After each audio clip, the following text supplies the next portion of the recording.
Hey, thanks. How are you? Good? Yeah, me too. Yeah, I am from Sweden, so my accent is going to be Swedish, obviously. It's the only one I've got, so bear with me. If it tends to be more American than British, please don't be offended by that. You know, just start making better movies.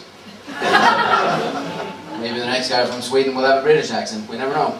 I do have a bit of a cough too, but you really don't want to call it sick when you work 7 minutes a day either, so I'm going to have to struggle through this. I did a gig yesterday with another comedian in some shitty club somewhere, and he said, are you aware of the fact that the club you're working tomorrow is a gay bar?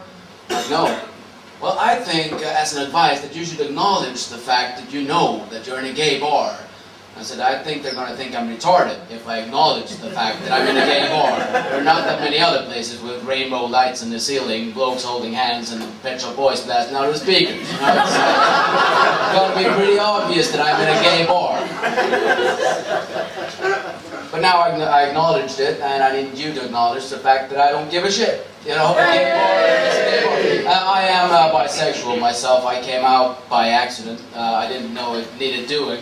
I just did it. A gay magazine in Sweden, gay magazines being gay magazines, they said they wanted to interview me about my job, but they didn't. They just wanted to talk about my cock, and you know, they did.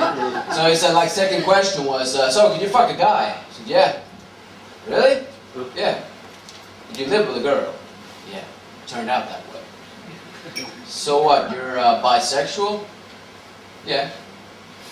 Can I put in my magazine that you're bisexual? Yeah, sounds reasonable, doesn't it?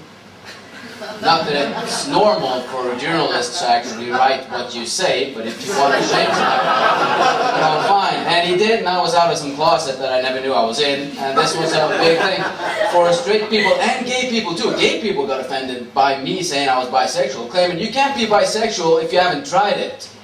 Because I hadn't. This was a theoretical question. Really? You can't be bisexual if you haven't tried it. Does that mean you can't be straight if you're a virgin? Is that the way it is? You haven't tried it. I just found it strange, you know, people reacting that way. Nobody would do that if I said something seemingly straight, no matter how, you know, colorful it was. If I said in some magazine, yeah, I want to fuck 4 black chicks with big tits and come a little bit on each of them, nobody would say, well, how do you know that? You've never tried it. That is true, but I'm pretty sure it would be fun if I got the chance. And the gay community, at least in Sweden, being what it is, as soon as somebody puts half a foot out of that fucking closet, that's somebody they need to speak for them. So I was the opening speaker for Stockholm Pride, which is a huge thing in a huge fucking park, and I went up there and I just spoke my mind, as I always do. And apparently I offended some gay people by saying I don't think gay people should get married in church. I didn't say that they shouldn't be allowed. Big difference. I just say they shouldn't. I don't think anybody should get married in church because I think God is an asshole. That's my view on God. I know some people disagree. I did comedy in New York for 3 months and they hated me. 3 months of pure hatred from the audience because they actually do believe in God, which I find kind of funny once you pass the age of 9, but they do. They do. 92% of Americans really do believe in God, which is obviously what's going to happen if you don't have health care. You know, you got to have something. Even so, I find it strange. Elton John got into trouble now for claiming that Jesus was probably gay. Yeah, Jesus probably didn't exist, but if he did, yeah, he was probably gay. Do you know many straight guys that hang out with 12 men in dresses for 3 years? Do you? Obviously gay. And if that doesn't prove it, read Luke. There is an awesome chapter in Luke, if you're into the Bible, the Easter dinner where Jesus takes a young man into the back room and lets him receive the kingdom of heaven. I might be wrong here, but I am pretty sure that that's what pushed Judas over the edge. He was out in the big room eating with the other guys, and that other young guy was in the back room receiving the kingdom of heaven. I'd kill him too. Blasphemy, yeah, they canceled the gig in Dublin for me because they said what I do is blasphemy. I find that funny too. Is this a God we're talking about? Does he really have a problem winning the argument?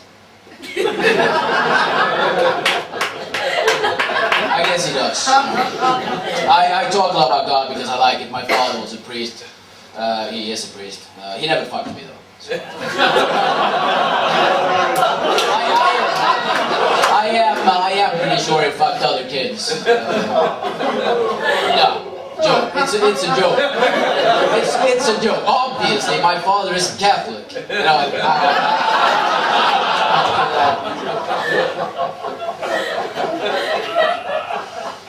you've been great. I've got to go. If you want me back, just talk to Simon. I'll be back sometime. Do a longer set. I've got to finish on something. You know, joke thing. That's not my strong point, though. I read something funny yesterday. It's funny, tragic. Women in the army, British female soldiers, are not allowed to be at the front. Did you know that in the war? So they have women, but not for fighting, obviously. And somebody said, well, it's because they die. Yeah, that's the idea. If you don't want to die, work at McDonald's. Better job for you. But I suppose they need women in the army to lower the number of raped civilians. You know, you've got to have... You've been a great crowd. I've been back to Betnér. Take care, everybody.